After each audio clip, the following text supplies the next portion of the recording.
You hear people say, don't look back. I don't think that's true.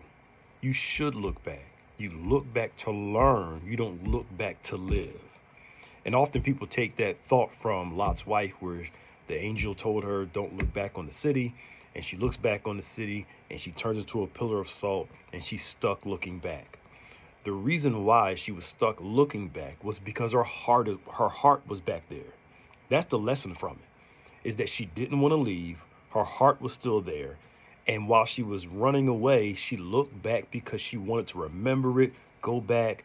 Her heart was still there. So she was stuck in a position of looking back. And that's like many of us. We mourn what was, and we can't go forward successfully because we're stuck looking back because our heart is still there.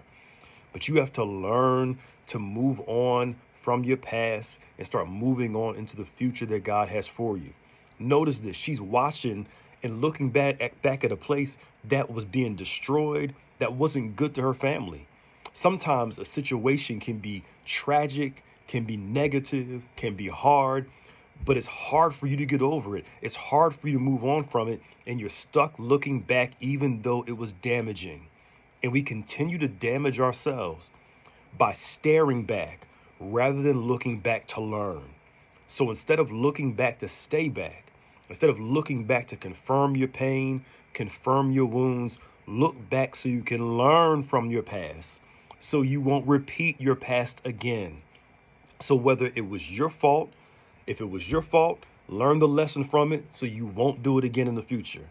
If it wasn't your fault, look back to get some sort of lesson from it so you can become a better person later. Because tragedy happens to everybody, but you don't have to identify with your tragedy. You can identify with who God called you to be. So we look back to learn. We don't look back to stay. We look back for wisdom. We don't look back to remain.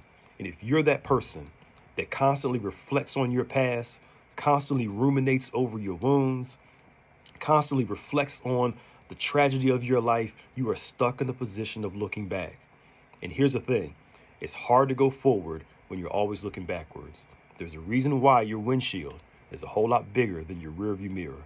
Where you're going is bigger than where you came from. Walk in the future with God. Don't deny your past. Acknowledge it. Learn from it. But your future is better than your past, because better and greater is the end of a thing than the beginning thereof. Just something to think about. See you later.